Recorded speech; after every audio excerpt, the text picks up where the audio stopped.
Hello scholars and other adventurers. This is a Magicka Templar build using the Oakensoul ring. It's a heavy attack build. You will need Western Skyrim and High Isle in order to get the Oakensoul ring. The ring, the one ring, the ring to rule them all, currently anyway. Here you can see it is in Bloodthirsty, and it gives you all of these wonderful buffs wherever you go all the time. The Bloodthirsty has been, because this ring was remade specifically for this character, this is live on PC NA, not in the PTS. We're looking at my live build. Oakensoul drops in a tri-stack glyph and the infused trait. That works fine. You can keep the infused trait. You don't have to remake it, but do change the tri-stat to a spell damage glyph. So, to go with that is the regular old sergeants. In this case, it's the Sabatons, not the chest or the greaves, which is what I normally recommend. And the Sabatons dropped in divines in purple. So I golded them out, and that's what he's wearing. My other characters have the greaves or the chest, but this one happens to have the Sabatons. It doesn't change the power of the build or anything like that. It simply doesn't give you the armor boost that a larger piece would give you. It's still going to cost you the same penalty, but right now we're looking at sergeants, one piece on the body, preferably the greaves or the chest. In this case, he is running the Sabatons because of the drop. The jewelry is only purple at the moment. This one will be golded out shortly. Lightning staff with a flame glyph on it to give you an extra burning. Imprecise. And I recommend when you start golding your stuff out, but make everything in purple. When you start golding, start with your staff. It's the most important bonus you're going to get from going to that extra price. And it's usually the cheaper thing to gold something out with too. The other part of this, of course, we've got our Slimecraw. This, again, you can see it's well fitted. It's not gold, it's purple because it's well fitted. And so when I have the chance and have the transmutes, I will make him a light Slimecraw in gold with divines on it. But because this is not divines, I have not spent the leveling materials on it. This is all being paired with Deadly. It's the same thing that's been used on your Templar, both stamina and Magicka versions of it, for eons. I already had most of my Deadly. It's being worn on my stamina Templar as well.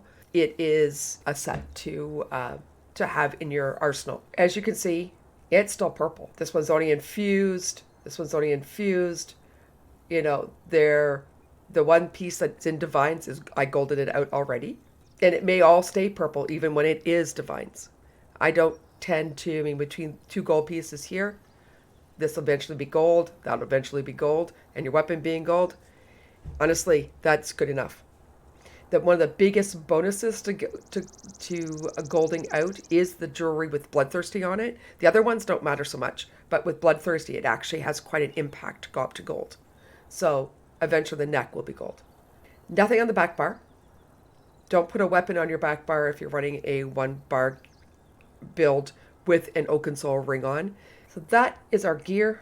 We're not buffed at the moment. He doesn't have any food on. He's sitting at 25k Magicka. Pretty buff health-wise. His stamina is a little sad, but that's okay. We're looking at spell damage, 4.6k, almost 4.7k spell damage, and pretty good resistances, not too bad. Let's look at the skills. We start here. We've got the Unstable Wall of Storms. It's your Wall of Elements morph. It's right here. If you're not used to Magicka builds, it's really quick to get. It's only the second one you unlock. You can go with either morph. The other morph, it lasts longer, so you've got more of a dot happening for a little bit longer. This one explodes at the end, and I've found tends to do a little bit more damage with the explosion. Now, we've got Reflective Light. That's in your Dawn's Wrath skill line. It's the first one you unlock. So you have the option of two different morphs. One's Vampire's Bane, the other one's Reflective Light. Vampire's Bane hits harder, but it only hits one target. Reflective Light splits into three of them, but it doesn't hit for as much. Vampire's Bane does. but it splits into 3. So it's a little bit lazier, and that's what I'm using. Ignore the bottom part where it says Major Savagery and Major Prophecy. You already have that on your ring. So we're just using it for the dot in the initial hit. Here is your next dot. It is Solar Barrage. It's almost always used on your Templar because it gives Empower. But because we have our ring, we're just using it for the dot because the Empower is already on the ring. And that is buffing you heavy attacks for 80%. And our main, I guess you could call it a spammable. It's not a spammable in the old-fashioned sense. You just hit it more often than you hit the rest of them. It's 6 seconds long. It has an initial hit, and then it has a dot, and then it also heals your party that's standing around it. The next one is Radiant Ward. It is, in a way, a bar buffer, and also very helpful if you're in a bad situation. And this ability also scales off your max health, and it works really nice in this morph because our health is so high on this build. Your ultimate is Crescent Sweeps. The other one is Empowering, and you don't need Empower. So this one just simply hits harder. That is from the Adric skill line. So the other ultimate you should pay attention to. It's often called for in a lot of group content. This under Nova. It doesn't have to be this morph, it could be the other one as well, but having Nova filled out is very useful when you're in group content. So that could potentially be a swap out. So let's look at passives. Let's go over to the Destro here. You want a few of these. You want your Trifocus, and you want your Penetrating Magic, your Elemental Force, and your Ancient Knowledge. You don't need Destructive Expert. This allows you to restore more Magicka when you kill an enemy. If you are tight on skill points, don't bother with that one. You're constantly regenerating your Magicka. You don't really need this one. Get it if you have the skill points, but otherwise you can save a couple of skill points by not bothering with that one.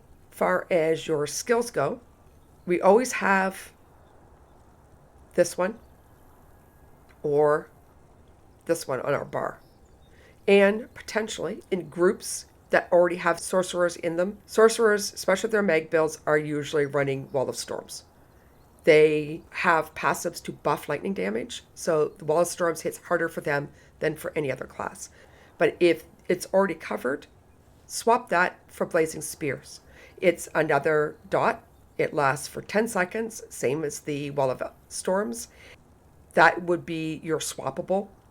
And the reason why having either your Crescent Sweeps or your Radiant Ward in the bar, if you have to swap this out for Solar Prism or any of the Nova morphs, because it's required in the content you're running, then make sure you have this one on. Because if you look at the passives, with an Adric Spear slotted, not per Adric Spear slotted, but just having one of them, increases your crit chance by 10%. So that increases it increases your damage done to blocking targets by 10%. So you really want this one. Activating a Spear ability, which you are doing if you're using your Crescent Sweeps. You have minor heroism on the Oakensoul ring, so your ultimate generation is really good. There's your Burning Light. You deal damage, you generate a stack of Burning Light for 3 seconds.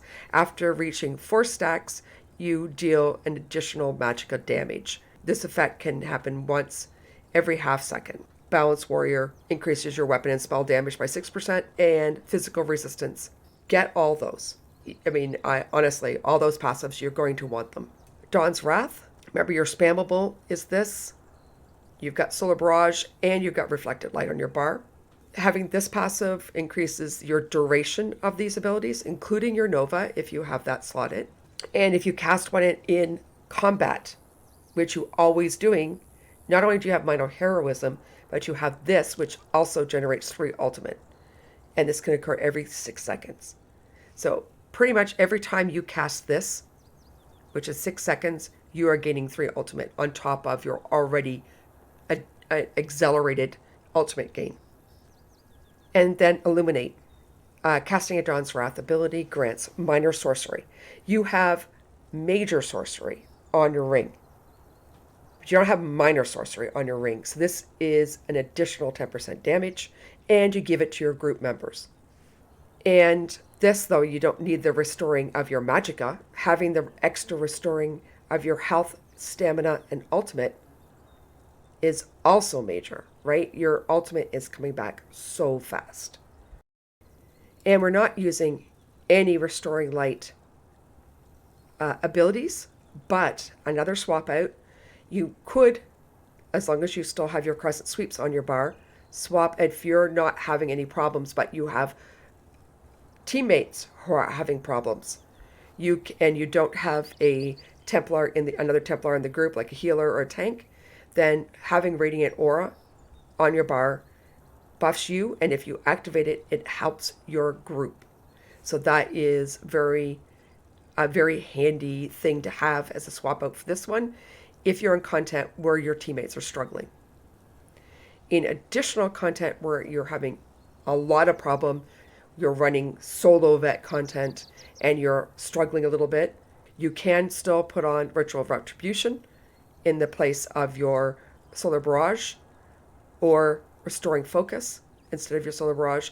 So that's another reason to get some of these. The only one that does not require you to have a Restoring Light on your bar or to activate one is Master Ritualist. It increases your resurrection speed by 10%.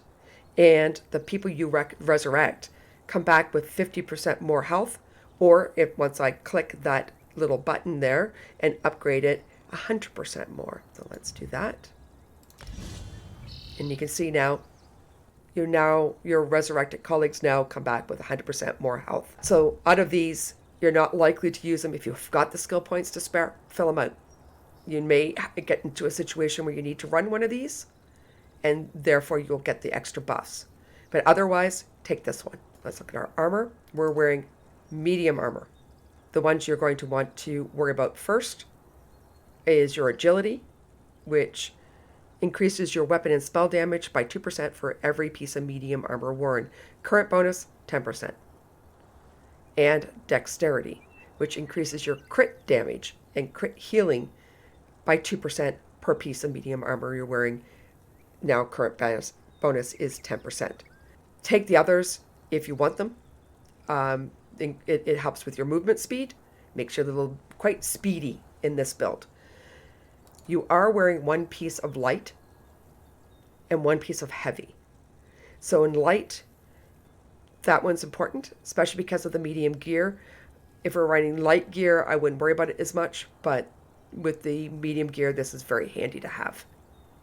The most important one, though, really is your Prodigy. The others are handy, and I would recommend getting them if you have the skill points. Especially these two would probably be your best, these three would probably be your greatest bonus. But this one first. Heavy, we want Juggernaut, which increases your health recovery, and Resolve, which increases your physical resistances. You can also take Constitution, which also is more health recovery, increasing of your healing received would also be a bonus. The only other passives that are really important are in your crafting skill lines. Alchemy, medical use. Once this is fully leveled up, you rarely have any downtime on your potions. You can have your recovery happening all the time. And the next one, of course, is Gourmand and Connoisseur, which increases the length of your food or drink, depending on what you're running. So that's all the passives you really have to worry about. Let's look at our consumables.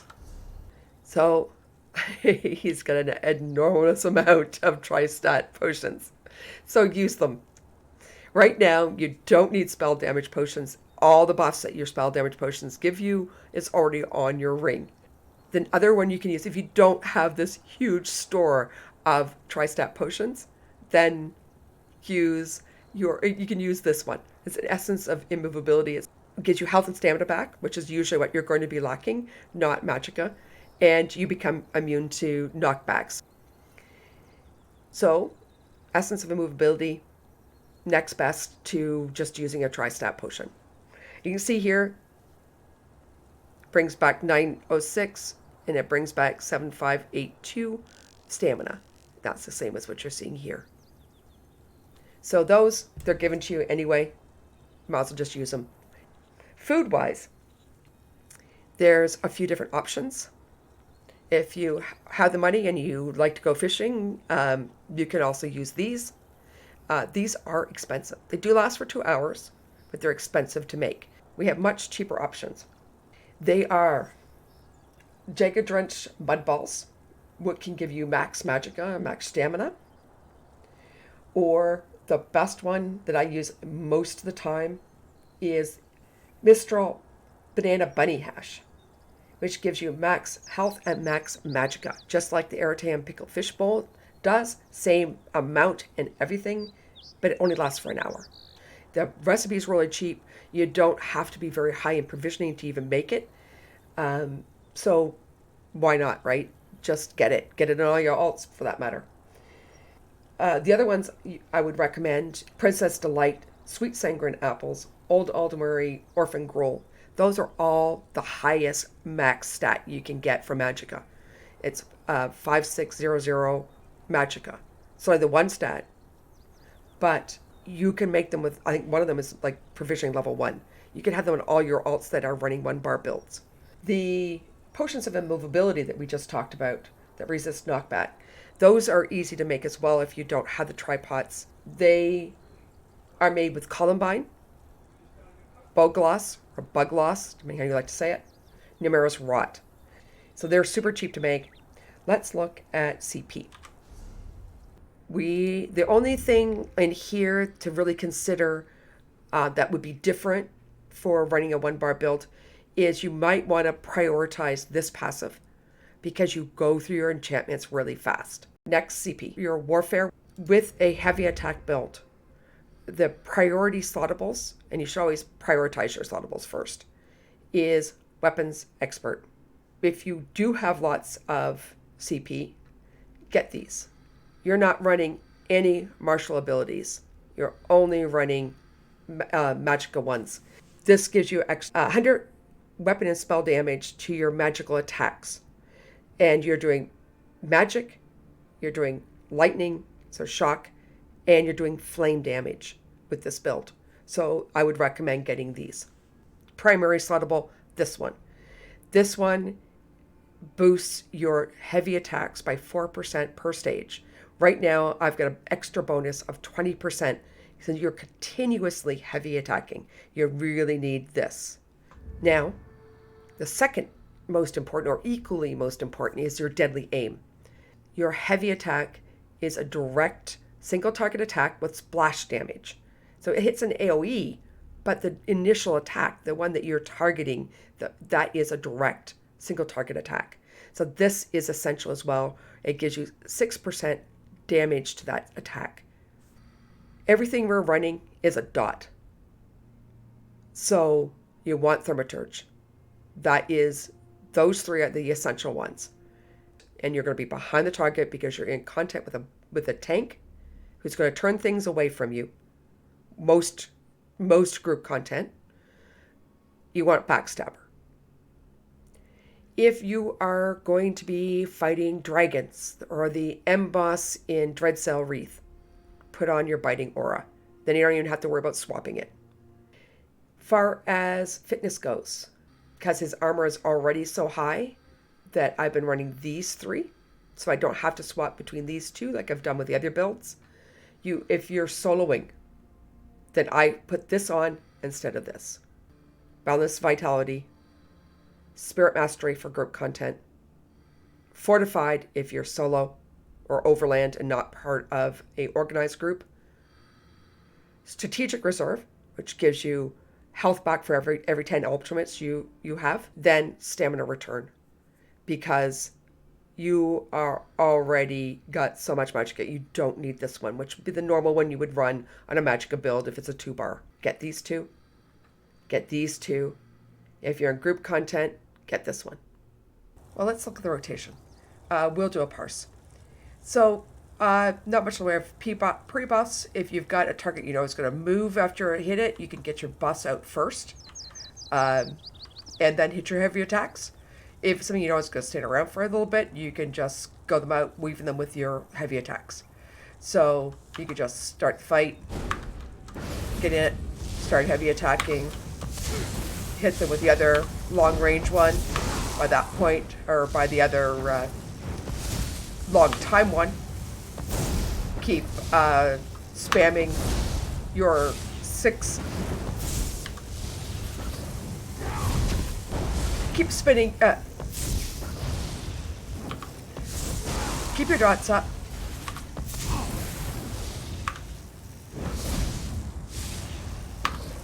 And you can use your 6-second one as a spammable. It has initial hit if you have nothing else that you need to cast. It doesn't give the heal that letting it run its full duration has, but you're here for DPS, not for healing. So when you have the time, hit it.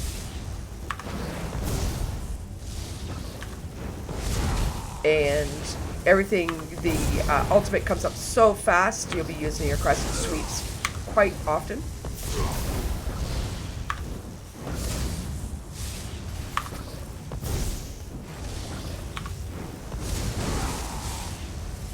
Yeah, got a little off, so I wasn't able to spam my Purifying Light as often, because I get my rotation out of the whack. So in general, this makes about 67 without having divines and all gold and all this shiny things that were on the PTS that made an average of 70 to 71. It is purple, not all the right traits. You are pretty much running on the fact that we've got 2 5 pieces and Slimecraw and a trial dummy that's giving us group buffs like Major Force, which you can see right there on the right. So just remember to hit your skill before your lightning attack runs out. See the difference? That's what it looks like if you do not hit it before it runs out. You waste the time on the wind up and on cutting off the end part of the animation of your heavy attack where your staff pops up. Your hit has already been calculated before that happens, so just hit your skills before. So let's cut to the end.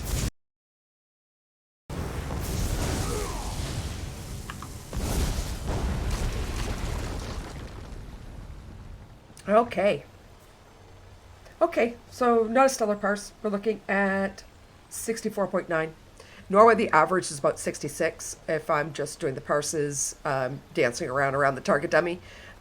Gold gear on the PTS with all the divines did an average of 70. That on average, don't sweat it. Put the gear together. Don't worry about the traits. If you've got infused, make it purple.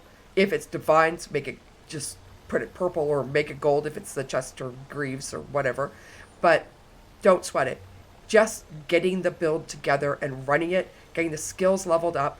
Once your skills are leveled up, you've already met the parse requirements for most of the trial guilds. You need to make 62k on a trial dummy to get into a lot of the vet trial training guilds. This more than covers that. So don't sweat it. Get it together. Worry about the traits as you get the transmutes or as you get the drops. Get it all in purple. Gold out those things that need to be golded. Just go do your content.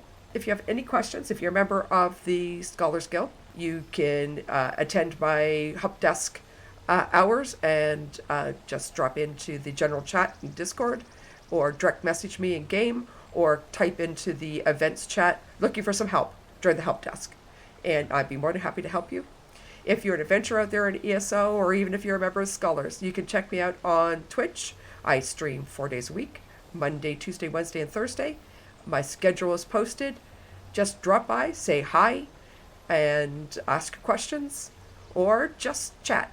So have fun adventuring, enjoy gaming, and I'll see you next time.